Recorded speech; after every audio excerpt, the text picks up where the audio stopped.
Today on CityCast Las Vegas, we're talking about resort fees. Do we need them? And are they hurting Las Vegas? It's Thursday, February 16th, 2023. I'm David Figler, and here's what Las Vegas is talking about.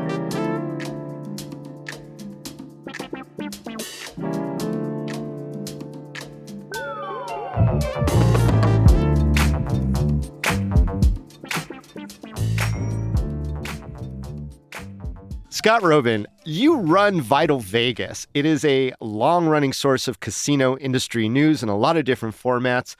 What is the craziest resort fee that you've ever seen?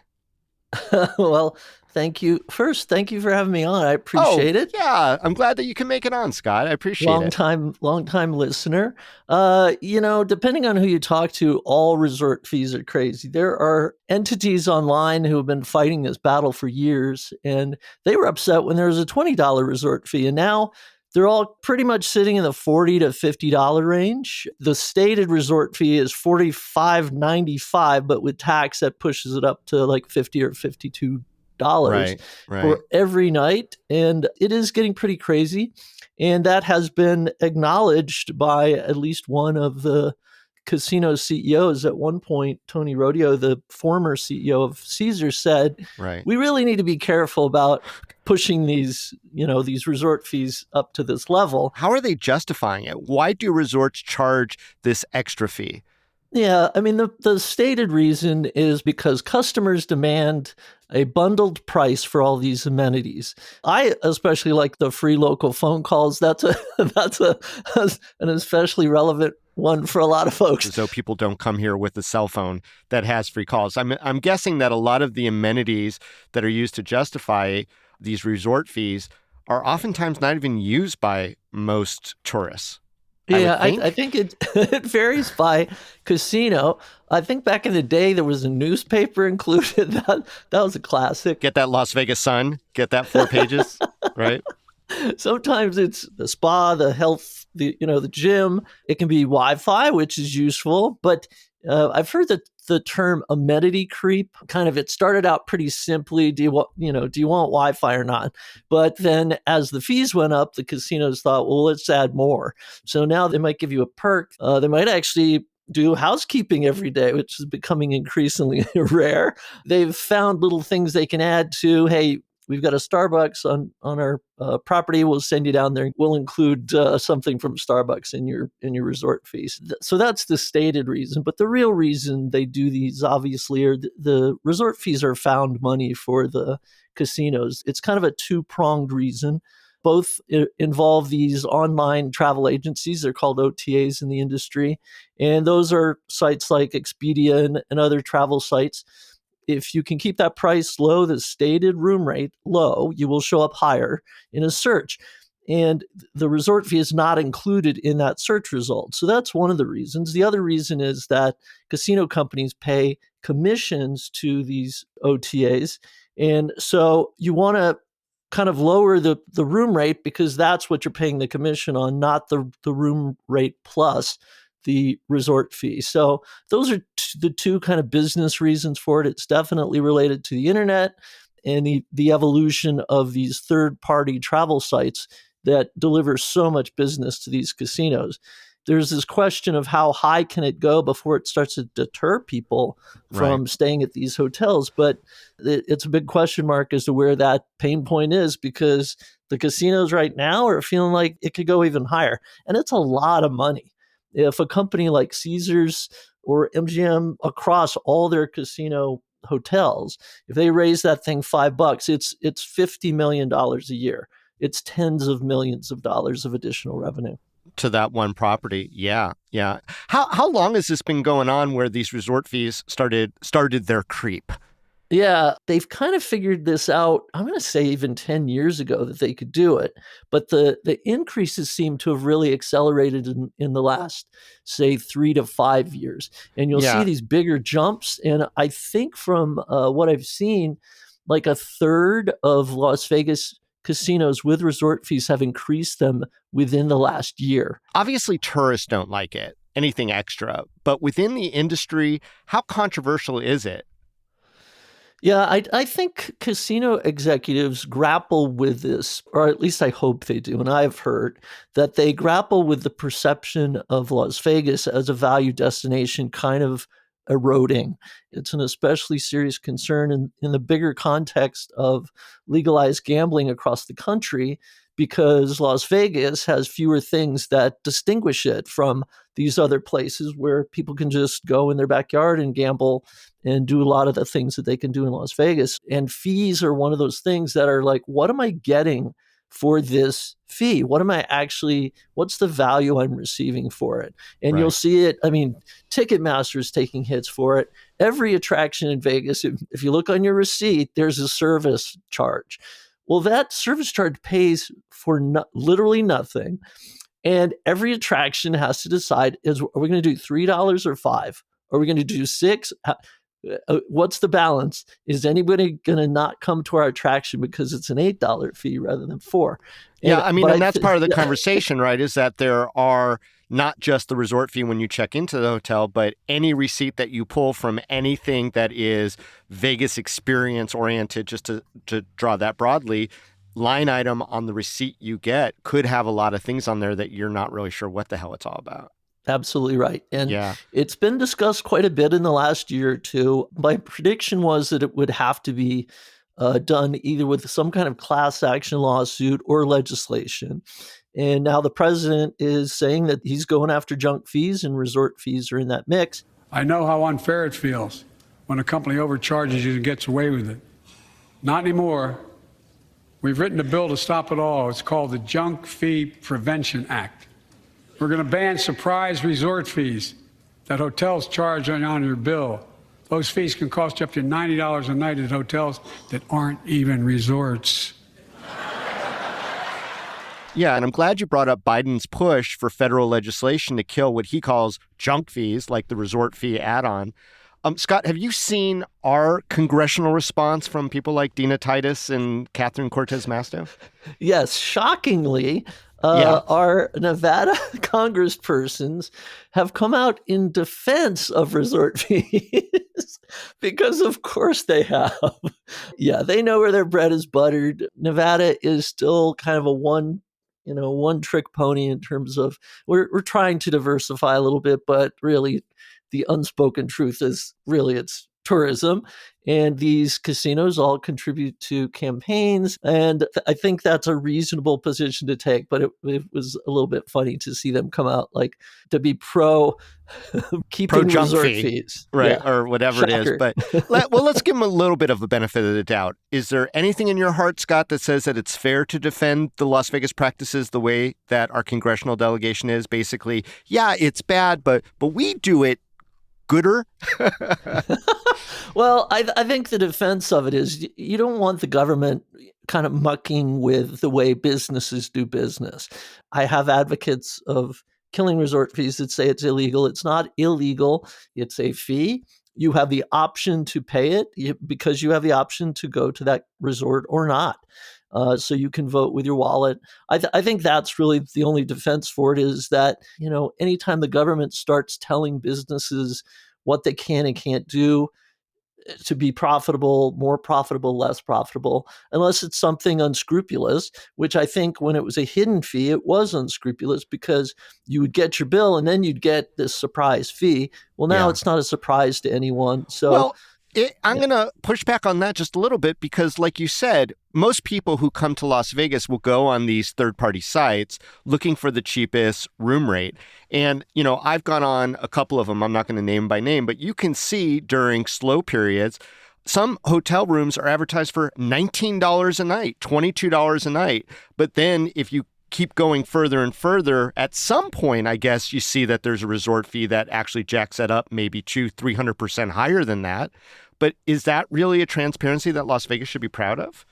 Yeah, that procedure I think that's part of the reason there's the perception that it's a shady practice because as I said, as you're sorting through results, you kind of want to know what you're paying, but you don't see what you're paying at that point. But unless it's your first time booking a hotel, this is not a surprise that this resort fee is out there lurking. So I think that's what our Congress people are kind of saying is like, well, why not put those numbers side by side? Put the room rate, put the resort fee or any other significant fee, give you an estimate right up front. But it has to do with how it makes you feel. It's the experience of getting a fee or a surprise fee or a fee that you didn't just you didn't figure into your budget. It's the feeling of being screwed over. It's the feeling of being nickeled and dimed.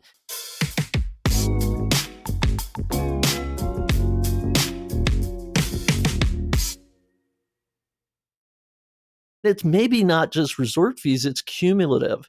And as you said, anywhere you go, you could easily get dinged at a bar, you could get dinged at a restaurant, you could get dinged at a theater, a live And they're not entertainment giving venue, you a sheet of paper everywhere. before you order that cocktail, before you order that menu, before you buy those tickets that says, here are the service fees, here's the other stuff that's on there. That comes after you've already made your purchase. I mean, so Right. that still is And out there. there's one in at the Paris that's outside where there's an elastic band that goes over the menu where it talks about the fee. It was What? designed with the specific intention of not letting you know about that fee until you were done dining. It's one of my biggest pet peeves about Vegas. CNF charges are terrible. They're at Cabo Wabo. They're at the beer park at Paris. I Just love kind that of you name crop up, and names. of course, Yeah. well, it's just facts. I mean, it's Yeah. not, Yeah. and they make the decision. As much heat as I give them online, that it must be worth it for that 4% or 5%, whatever it is.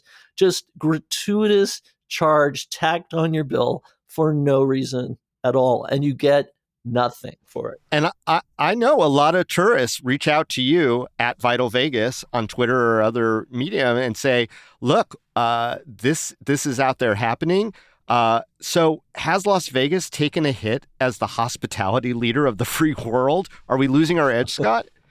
Yeah, I think that perception of it being a value destination, it still holds true in a way. If you talk about downtown and you can still find values on the strip, but I think that message has eroded to the detriment of Las Vegas. And it's hard to make any of those observations right now because there's been this post-pandemic kind of unpredictable bump that has lasted much longer than anybody The thought it dam would. has broken. Yeah, People but are coming in droves. once things normalize, people will realize that visitation was flat prior to the pandemic.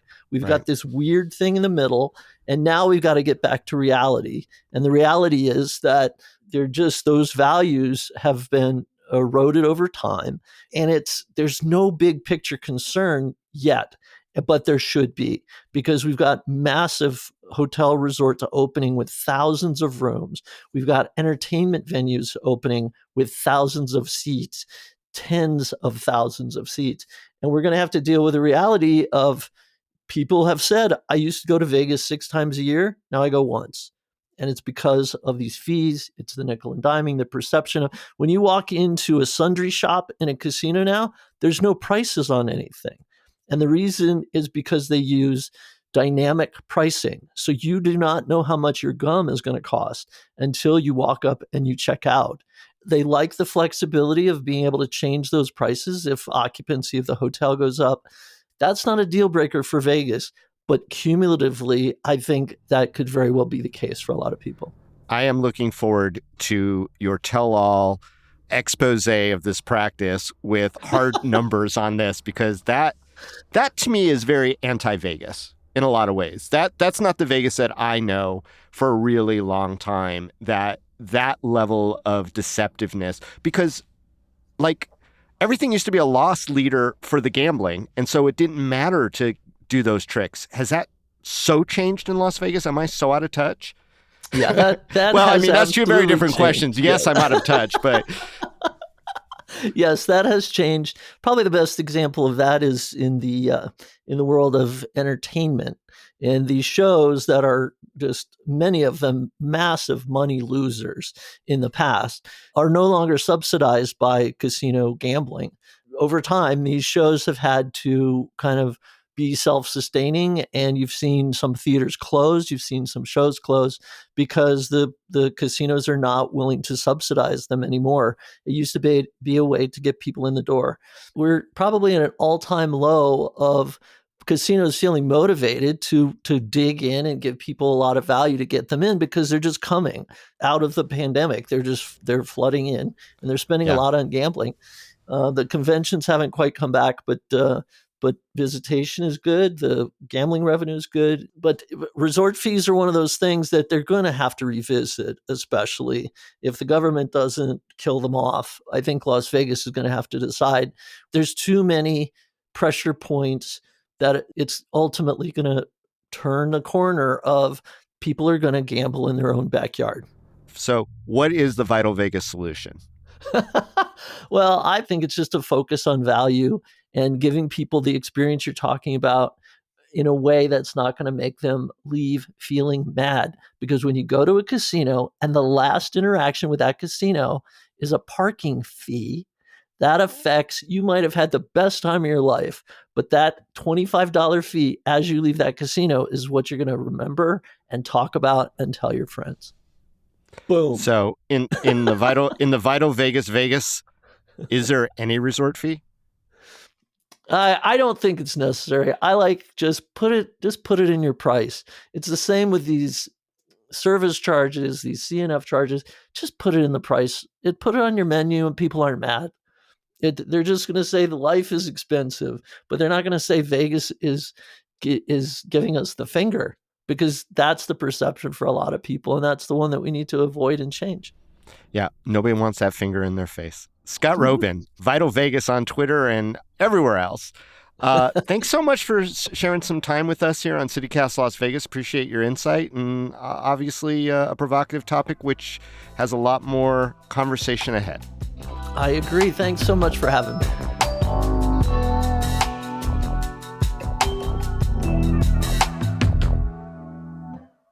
Before you go, here's Vogue with a little news. Y'all remember Ghost? That's the dog that went viral running with a Henderson Coyote pack. After some ownership disputes, he's finally been reunited with his family. Turns out his real name was Hades. Also, Nevada lawmakers are considering a change to the state constitution. They've written a bill that would remove language that permits slavery or involuntary servitude as punishment for crimes. Assuming it passes this session, it'll go to voters next year.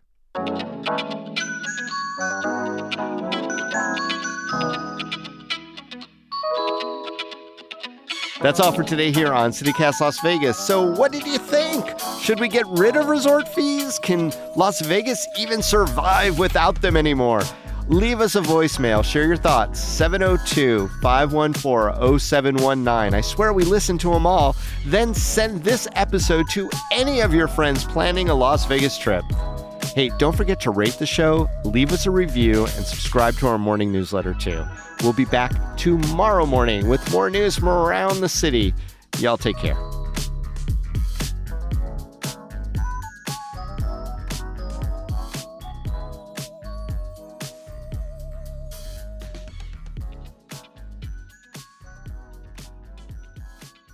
At one time, Caesars Entertainment had a parade on the Las Vegas Strip with 100 showgirls, and they were all carrying signs, no resort fees. Holly Madison was in a photo. I worked there at the time.